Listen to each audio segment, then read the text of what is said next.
Magandang araw mga kaalaman na hinog. Mahilig ba kayong kumain sa mga eat all you can o unli buffet, lalo na kapag may nagdiriwang ng kaarawan o may sweldo? Sigurado ako na kapag nakikita ninyo ang naglalakihang mga hiwa ng karne, nag-uumapaw na seafoods at napakaraming klase ng dessert, napapatanong din kayo. Paano kaya sila kumikita kung ganito karami ang kinakain ng mga tao? Hindi ba sila nalulugi sa dami ng takaw tingin? Ang totoo niyan, ang negosyong buffet ay hindi lamang labanan ng masarap na lutuin. Isa itong malalim na laro ng panlilinlang at business trick at wise na diskarte sa pagninegosyo. Bawat pwesto ng pagkain, sukat ng plato at uri ng inumin ay kalkulado para masigurong laging panalo ang kumpanya kahit gaano man karami ang inyong kainin. Kaya sa video na ito, bubunyagin natin ang 10 katotohanan at sikreto kung paano talagang kumikita ang mga unli buffet. Panoorin ito hanggang dulo upang sa susunod na pumunta kayo sa inyong paboritong kainan, alam nyo na kung paano nyo susulitin ang inyong ibinayad. Pang-una sa ating listahan, ang mga fillers o pampabusog na pagkain ang laging nasa unahan. Napansin niyo ba na pagpasok ninyo sa isang buffet, ang pinakaunang sasalubong sa inyong paningin at maaamoy ninyo ay ang mga magagandang nakahaing kanin, sari-saring pasta, pansit, makakapal na tinapay at mga patatas? Hindi po ito aksidente. Ito ang tinatawag sa negosyo na mga fillers o pampabusog. Gusto ng mga may-ari ng buffet na habang gutom na gutom kayo at walang laman ang inyong plato, mapupuno ninyo agad ito ng mga pagkaing mabigat sa tiyan pero pinakamura nilang nagawa.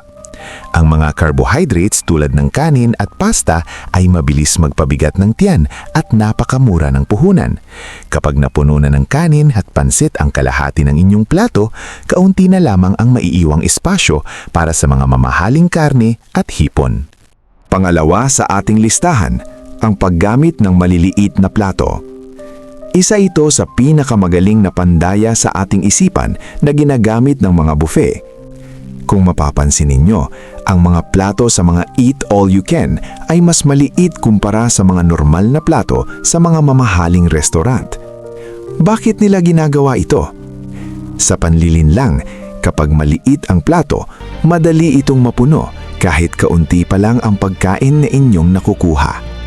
Ang ating utak ay nakakaramdam agad ng pagkabusog kapag nakakakita tayo ng punong-punong plato. Bukod pa rito, dahil maliit ang plato, mapipilitan kayong pabalik-balik sa mga estasyon ng pagkain.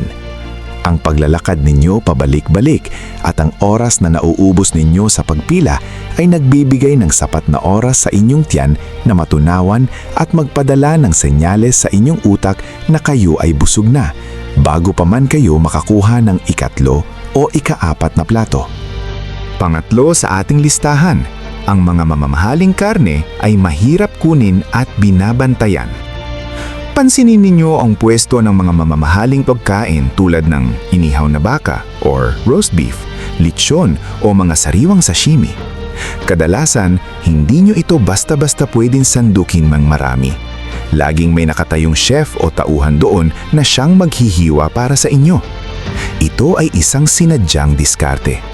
Una, manipis lang ang hinihiwa nila para makontrol ang dami ng inilalabas na karne. Pangalawa, gumagana ang ating hiya bilang mga Pilipino. Mahihiya tayong humingi ng napakaraming hiwa o pabalik-balik ng 5 beses sa parehong tao na naghihiwa ng karne. Kaya sa halip na manguha ng maraming mamamahaling baka, napupunta tayo sa mga madaling sandukin tulad ng fried chicken o siomai na mas mura ang puhunan. Pang-apat sa ating listahan, matatamis at nakakabusog na mga inumin. Sa maraming buffet, kasama na sa bayad ang bottomless o walang limitasyong inumin, tulad ng mga matatamis na iced tea, juice o kaya ay mga soft drinks. Isang malaking patibong ito. Ang matatamis na inumin ay mabilis magpataas ng asukal sa inyong dugo na nagbibigay ng peking pakiramdam ng pagkabusog. Ang mga soft drinks naman ay puno ng gas na nagpakakabat at magpapapuno sa inyong sikmura ng hangin, kaya mabilis kayong masusuya. Bukod pa dyan, ang mga inuming ito ay napakamura ng puhunan. Kadalasan ay gawa lang sa powder na hinaluan ng napakaraming tubig at yelo. Kaya habang lumalaklak kayo ng 3 basong matatamis na juice, laking tuwa ng buffet dahil nabawasan ang kakayanin ninyong kumain ng mamahaling ulam. Pang-5 sa ating listahan, malaking matitipid sa pasahod sa mga empleyado o labor cost. Sa isang ordinaryong restaurant, kailangan nila ng napakaraming waiter para kumuha ng order, maghatid ng pagkain sa mesa at mag-asikaso sa bawat pamilya. Napakalaking pera ang lumalabas sa kumpanya para sa pasahod ng mga empleyado. Ngunit sa isang unli buffet, kayo mismo ang gumagawa ng trabaho ng waiter. Baka naman po, total wala naman kinikita ang channel namin, baka po kahit sa pag-like lang po dito sa video at subscribe, okay na po. Maraming salamat po. Pang-6 sa ating listahan, bultuhan at direktang pamimili ng mga sangkap o wholesale buying. Huwag ninyong ikumpara ang presyo ng bilihin natin sa palengke sa presyo ng mga binibili ng mga buffet. Kung tayo ay bumibili ng baka ng 500 kada kilo, ang mga malalaking buffet ay nakakakuha nito ng wala pang kalahating presyo. Bakit? Dahil bumibili sila ng bultuhan o pakyawan, diretso sa mga farm, pabrika o mga malalaking supplier sa ibang bansa. Dahil libu-libong kilo ang binibili nila buwan-buwan, binibigyan sila ng napakalaking diskwento ng mga supplier.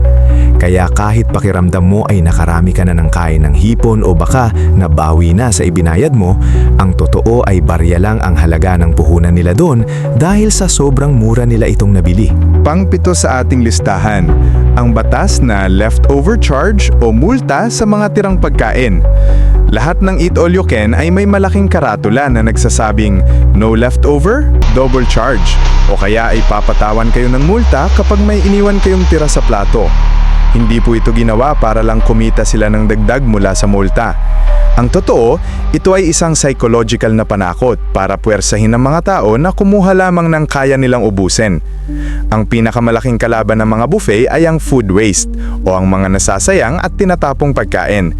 Dahil sa takot nating magmulta ng 500 piso, nagiging maingat tayo sa pagkuha. Kaya naiiwasan nilang matapon ng mga pagkaing pwede pa sanang kainin ng ibang bayad na customer. Pang-8 sa ating listahan, hindi nasasayang ang pagkain dahil sa recycling o pag-iiba ng lutuin. Sa mga ordinaryong kainan, kapag hindi naubos ang niluto ngayong araw, madalas ay itinatapon na ito. Pero sa mga malalaking buffet, napakagaling nilang mag-ikot ng mga sangkap nang hindi isinasakripisyo ang kalinisan at kalidad. Halimbawa, kung ang lechon o roast beef ay hindi masyadong nabawasan ngayong gabi, bukas ay makikita nyo ito bilang sahog sa sinangag, sisig o nakahalo sa masarap na beef stew at sinigang. Ang mga prutas na medyo hinog na ay ginagawang fruit shake, jam o palaman sa mga cake. Walang tapon sa kanilang kusina. Dahil napapakinabangan nila ang bawat butil ng sangkap na kanilang binili, napapanatili nilang mataas ang kanilang kita araw-araw. Pang-9 sa ating listahan, mayroong limitadong oras ng pagkain, time limit. Lalo na sa mga sikat na samyupsal at hotpot, madalas ay bibigyan lang kayo ng 2 oras para kumain. Isang napakatalinong diskarte ito upang mapabilis ang pagdaloy ng pera. Kahit gaano ka pa kalakas kumain, ang iyong panga at tiyan ay mapapagod din.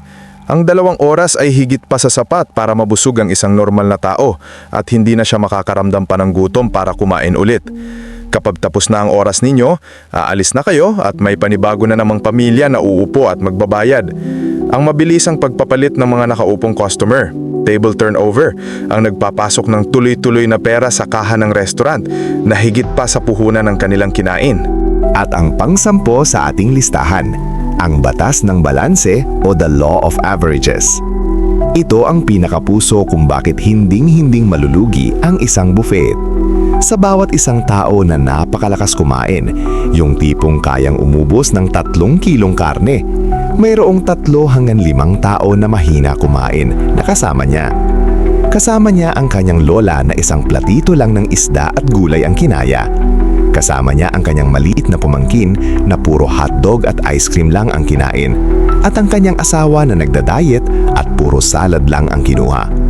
Binabayaran nila ang buong presyo, pero barya lang ang nakain nila.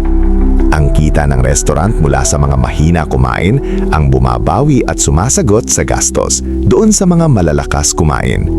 Balanse ang mundo ng buffet, kaya sila ang laging panalo sa huli.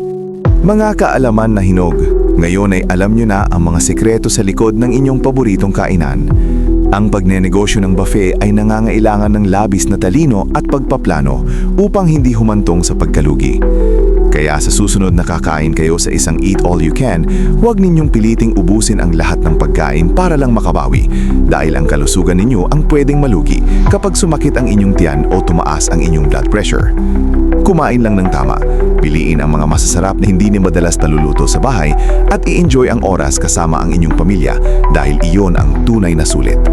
Ibahagi ang video na ito sa inyong mga kasamahan at pamilya na laging nagyayang man buffet. Maraming salamat po at ingat po tayong lahat.